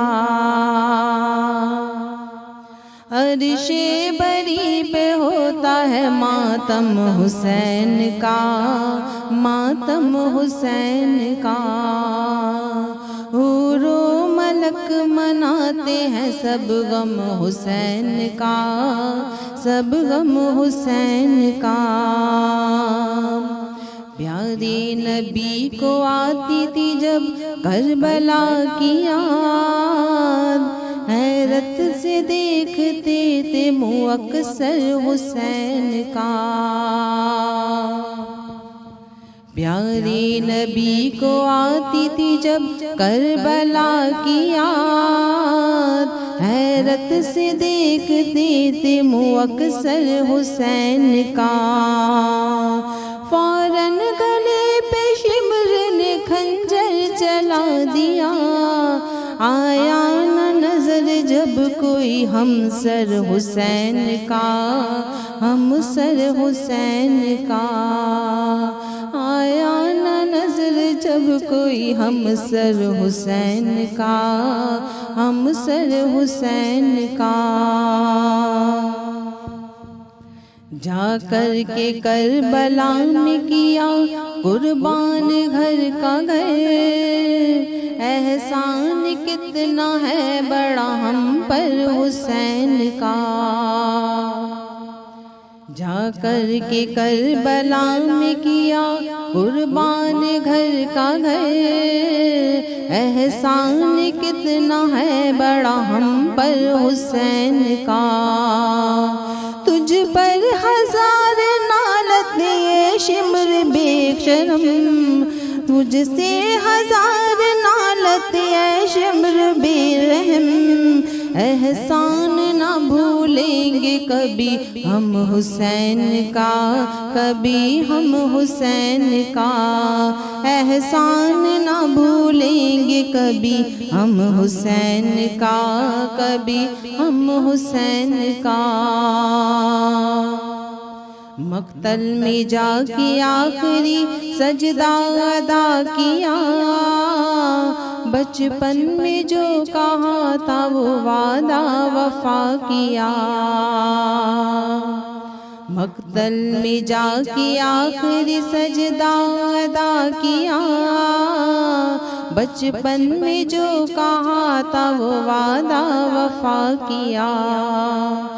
दौलत के वास्ते तो ना इनाम के लिए प्यासे शहीद हो गए इस्लाम के लिए इस्लाम के लिए प्यासे शहीद हो गए इस्लाम के लिए इस्लाम के लिए अर्शे बरी पे होता है मातम हुसैन का मातम हुसैन का हूरो बशर मनाते हैं सब गम हुसैन का सब गम हुसैन का ऐं उन्हनि जो गम जेको आहे न उहो तॾहिं खां हलंदो अचे ऐं हलंदो रहंदो कारवां बिल्कुलु सही तो हिते वठूं था हिकु शार्ट कमर्शियल ब्रेक मोटी अचूं था ॾिसंदा अञा रहिजो प्रोग्राम सलाम जारी सां। आहे सलाम जी। सां। मुझे सिंध के सलाम सलाम सुन मुझे सिंध के सलाम सलाम सुन जी welcome back after commercial break. नंढी साई वती सी जल्दी मोटी आयासीं तव्हांजी ख़िदमत में, छो त असां चाहियूं था त तव्हां ताईं जल्दी ऐं फौरी तौर ते मालूमात पहुचे। ऐं खोड़ सारा किताब पाण पढ़ंदा आहियूं इन हवाले सां, पर किताबनि पढ़ण जो चस्प पंहिंजो आहे, पर रूबरू ॿुधण जो वरी तकड़ में माण्हू सम्झी वेंदो आहे ॻाल्हि ऐं मज़ो बि घणो ईंदो आहे। काफ़ी अहिड़ा हूंदा आहिनि जेके बुक रीडर्स हूंदा आहिनि, जंहिंखे मज़ो ईंदो आहे, कंहिंखे मज़ो न आहे हूंदो, कंहिंखे किताब पढ़ंदे उबासियूं ईंदियूं आहिनि, मज़ो न आहे ईंदो, उहो ॿुधंदा आहिनि घणो। उन्हनि जो वरी जेका चवंदा आहिनि ॿुधण जी हिस हूंदी आहे न, उहा स्ट्रॉन्ग हूंदी आहे। त असां बि इहा ई कोशिशि कई आहे उन्हनि माण्हुनि लाइ जेके पढ़नि था, जेके ॿुधनि था, उन्हनि सभिनी माण्हुनि लाइ असां सां गॾु मौलाना साहब मौजूदु आहिनि। मौलाना सां उहा ई ॻाल्हि जेका असां पाण छॾी हुई उन खे कंटिन्यू कजो। बाक़ी हिन सां इहो बि तव्हां पुछणु चाहियां थो त आज़माइश महिल छा कजे, असांखे छा करणु घुरिजे? जी ज़रूरु।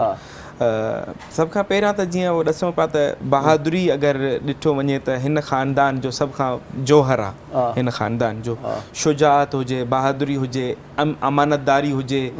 सदाकत हुजे, रफ़ाकत हुजे, ॿिए जेको आहे हक़ो बातिल जेको आहे विच में सखावत हुजे, हर हवाले सां हिन घर जी मतिलबु काइनात में ख़ुदा जी हर सिफ़त जो अगरि को अनमोल नमूनो ज़िंदा ॾिसणु चाहियो था त हिन घर खे ॾिसो। ठीकु, हता के पाण सगोरा सल्लल्लाहु अलैहि वसल्लम फरमाइनि था कि हुसैन मिन्नी व अना मिनल हुसैन, हुसैन मूं मां आहे, मां हुसैन मां आहियां। इंशाअल्लाह इन ते मां ॿुधाईंदुमि त जेको आहे इहो कीअं थी सघे थो त हिकु नाने मूं त नवासो थी सघे थो, नवासे मां हिकु नानो कीअं थो थी सघे। इंशाअल्लाह कल्ह हिकु इन ते मुफ़स्सिल ॻाल्हाईंदासीं, अगरि ख़ुदा ज़िंदगी ॾिनी, हयाती ॾिनी त ज़रूरु। असां चऊं पिया त शुजाअत जे हवाले सां अगरि ॾिठो वञे त हिन घर खां वधीक को शुजा न आहे। ऐं हता के अगरि करबला जी ज़मीन में सिर्फ़ु मौला हुसैन, मौला अब्बास खे सिर्फ़ु जंग जी इजाज़त ॾेई छॾे हा त ही 70-80 हज़ार जो लश्कर कुझु बि न हुयो। मौला अब्बास जी आॾो मौला अली अकबर हुया, मौला इमाम ज़ैनुल आबिदीन हुया, ये शुजा तरीन इमाम कासिम हुया, ये शुजा तरीन शख्स। ऐं ख़ुदि मौला हुसैन, इंशाअल्लाह अगरि ज़िंदगी रही त मौला हुसैन जी जंग ॿुधाईंदुमि तव्हांखे त करबला में मौला हुसैन जंग कीअं कई आहे। ठीकु आहे, मौला हुसैन खे अगरि असां मज़लूम करे पेश कयूं त मौला खे त ताक़त ई न हुई, 3 ॾींहंनि जो उञल ख़्यालु हुयो, ऐं कीअं हेतिरा लाशा खयनि, पर जॾहिं जंग कई अथनि त इंशाअल्लाह तव्हांखे ॿुधाईंदासीं त छा तव्हांखे लुत्फ़ ईंदो त कहिड़ी तरीक़े सां जंग थी आहे बहादुरी सां। ऐं ख़ुदा उन्हनि खे पोइ रोकनि था त ए हुसैन बस कर, मां तोखां राज़ी थी वियुमि, तूं मूंखां राज़ी थी वई, बसि जेको आहे उहो इहो लफ़्ज़ अचे थो ख़ुदा जी तरफ़ां। क़ुरान मजीद जी आयत अचे थी, या अय्युहन नफ्सुल मुतमइन्ना इरजी इला राज़ियन मर्ज़िया, तूं मोॾे मोटी आ, मां तोखां राज़ी, तूं मूंखां राज़ी। पोइ मौला हुसैन तलवार खे जेको आहे नियाम में विझनि था त इहे जंग जो तमामु थिए थो, पोइ हर तरफ़ खां दुश्मन अची थो वञे। चवण जो मक़सदु त ही उहे अहल बैत आहिनि त जॾहिं एॾो कुझु थियण खां पोइ बि जॾहिं यज़ीद बीबी ज़ैनब खे ललकारे चए थो, ॾिसो ख़ुदा तव्हांखे ज़लील कयो नाउज़ बिल्लाह ऐं मूंखे इज़त बख़्शी, त उते सैयदा जेका हिन मज़लूमियत जे आलम में आहे त सॼा ॿार बच्चा हिकु रसीअ में वेड़ियल आहिनि, कंहिंजा हथ ॿधा पिया आहिनि, कंहिंजी गर्दन ॿधी पई आहे, ऐं चादरूं कोन आहिनि, पर हुनजे बावजूदि यज़ीद खे ललकारे चवे थी त ए यज़ीद तूं जेको आहे इन काठियुनि जे जंहिं मिंबर ते वेठो आहे, इहो मिंबर किथे आहे, इहो त काठियुनि जो हिकिड़ो जेको अंबार आहे जंहिं ते तूं वेठो आहे, तोखे कहिड़ी ख़बर, असां त ख़ुदा जी ख़ूबसूरतीअ खां अलावा कुझु ॿियो ॾिठो ई कोन। ऐं मिंबर छा हूंदो आहे तव्हांखे कहिड़ी ख़बर, मिंबर छा हूंदो आहे। ठीकु आहे, सो हेॾो कुझु ज़ुल्म थियो हुजे, चादरूं लुटियूं वयूं हुजनि, ऐं उहा चादर मतिलबु का मज़ाक कोन्हे। हिकु साइण जो वार बीबी फातिमा ज़हरा जो रिवायतुनि में मिले थो, सुन्नी शिया किताबनि में आहे त थोरो हटियल आहे त सिज जेको आहे उहो उभरे कोन थो, त मां जेको आहे इहा अज़मत हुई। ऐं हाणे इम्तिहान आहे, इम्तिहान में चादरूं न आहिनि, अगरि चेहरे खे ढकनि था त पंहिंजे वारनि सां ढकियूं बीठियूं आहिनि। एॾो वॾो ज़ुल्म अहल बैत सां, अॼु बि जेको सभ खां वॾो ज़ुल्म थियो न अहल बैत, उहो इहो ई आहे, चादरूं खसियूं वयूं, माना चेहरो ज़ाहिर कयो वियो। अॼु बि अगरि तव्हां अरबिस्तान हलिया वञो त अरब जी जेका घटि तरीन औरत बि जेका बयाबाननि में जेका रेवड़ थी पई हांके बकरियुनि खे थी पई चाराए, उन जो मुंहुं बि सॼो ढकियल हूंदो, जेको असांजे ॻोठनि में सिंध जो हिकिड़ो रिवाज आहे त हिकिड़ो बुरको आहे जंहिंमें हल्का हल्का सोराख हूंदा आहिनि, पठाणनि जो जेको हूंदो आहे, हा उहो असल में असांजी सिंध जो बि इहा ई रिवायत में आहे। बलोचिस्तान ऐं सिंध जो हिकिड़ो ई कल्चर आहे, ठीकु। त अरब में अॼु बि उहो कंहिं ख़ातून खे तव्हां ॾिसंदव कंहिं ॻोठनि जी चरवाहण ख़ातून खे उनजो मुंहुं ढकियल हूंदो, उहा कंहिं ॿिए खां मुंहुं लिकाईंदी आहे। त जेको सभ खां वॾो ज़ुल्म थियो आले रसूल थियो उहो इहो थियो त सभ खां पहिरियों चादरूं खसियूं आहिनि, बेपर्दा कयो वियो। न फ़क़ति बेपर्दा कयो वियो, हिननि हालांकि तव्हां क़तल करे छॾियो, ख़तम थी ॻाल्हि, न वरी अचनि था बेहुरमती, हिननि सभिनी खे अची लुटनि था, फुरनि था, वरी उन्हनि जे ख़ैमनि खे भाइयूं लॻाइनि था, ठीकु आहे। ज़ुल्म जी इंतहा ॾिसो, ऐं उन जे बावजूदि अगरि बीबी ज़ैनब खां कोई चवे थो त तव्हांखे ख़ुदा ज़लील कयो आहे, नाउज़ बिल्लाह, त उहो चवे थी त मां ख़ुदा खे ख़ुदा जी ख़ूबसूरतीअ खां अलावा ॿियो ॾिठो ई कोन्हे। प्रोग्राम जो जेका आहिनि उहे बि आख़िरी लम्हा आहिनि, जेकॾहिं असां 3 मुहर्रम जे आख़िरी लम्हनि जी ॻाल्हि करियूं त उन ते थोरी रोशनी विझो। जी 3 मुहर्रम जी मां ॻाल्हि कई त जोक दर जोक लश्कर ईंदो रहियो, ऐं जेको आहे बीबी मौला हुसैन खे चए थी त भाउ तुंहिंजो को हिते को क़रीबी कोन्हे जंहिंखे तूं घुराए, त मौला हुसैन कुझु ख़त लिखिया, ऐं सिर्फ़ु उहो जीअं बिरादर ॻाल्हि कई त असां सब्र में छा कयूं, असां ते मुसीबत अचे त छा कयूं। हाणे ॾिसो अहल बैत ते मुसीबत आई त उन्हनि छा कयो, असां लाइ सभ खां वॾो अनमोल जेको अगरि को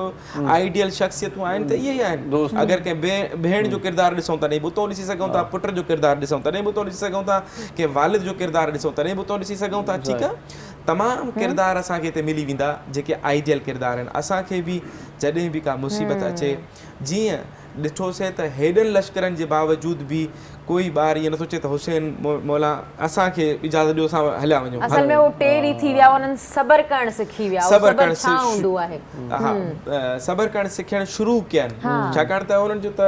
सिलसिलो त हलंदो अचे पियो न। सही ॻाल्हि आहे। अञा उहे मुसीबतूं त अञा जेके अचणियूं हुयूं मौला हुसैन त ॼाणे पियो, छाकाणि त भेण ज़ैनब खे वठी वञी मक़तल जी हिकु हिकु जॻह ॾेखारियईंसि, भेण हिते अब्बास जा बाज़ू कटबा,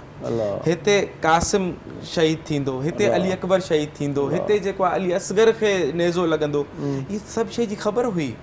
पर ख़बर हुजण जे बावजूदि एतिरा साबिर रहनि, इहा मिसाल तव्हांखे मिले, ठीकु आहे। वरी उहा भेण जेका एॾो थियण खां पोइ बि जेको आहे भाउ जे उन मिशन खे खणी वञे थी ऐं पूरी दुनिया में इस्लाम खे ज़िंदा थी करे छॾे। हालांकि करबला जो वाक़ियो हुज़ूर सल्लल्लाहु अलैहि वसल्लम खे बि ख़बर हुई, पाण सॻोरनि ज़िंदगीअ में ई जॾहिं मौला हुसैन पैदा थिया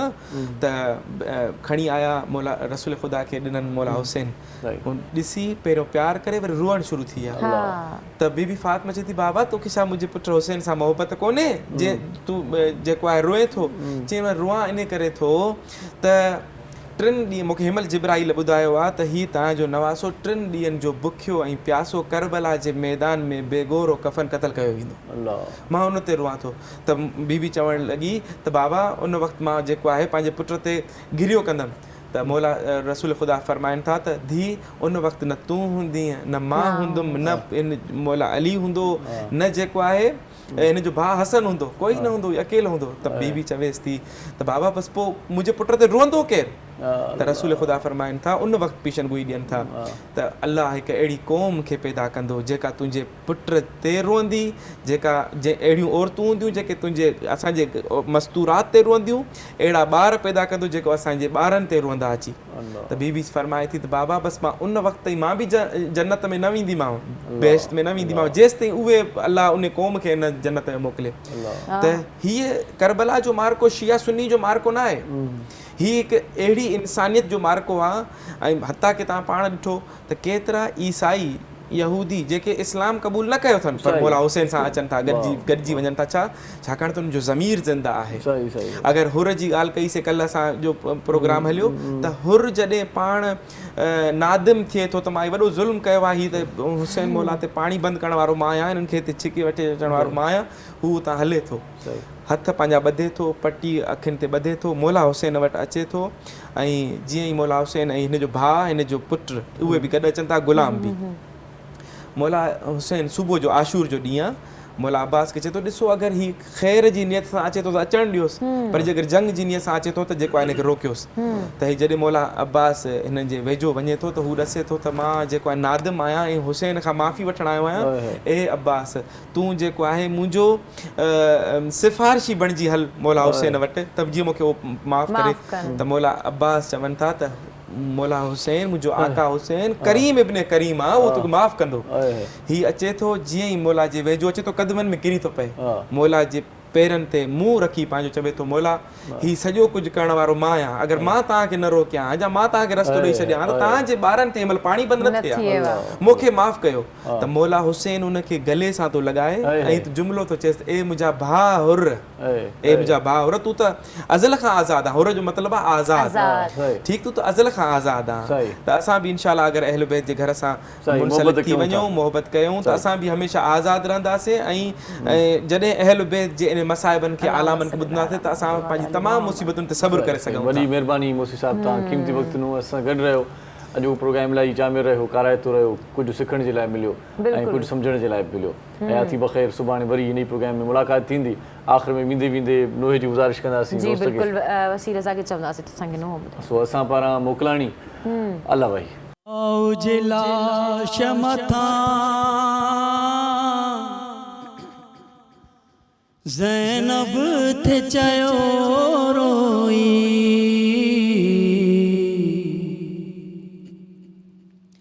अची भाव जे लाश मथां ज़ैनब थे चयो रोई